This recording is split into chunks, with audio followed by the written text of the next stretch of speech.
জন্ম আমার নবীর যুগে ইয়া রাসূলুল্লাহ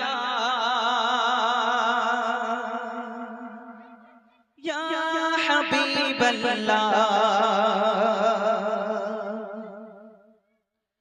জন্ম আমার নবীর যুগে হলে কেমন হতো, জন্ম আমার নবীর যুগে হলে কেমন হতো, জন্ম আমার নবীর যুগে হলে কেমন হতো।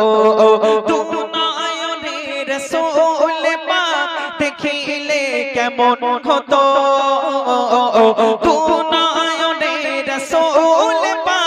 দেখিলে কেমন হতো, জন্ম আমার নবীর যুগে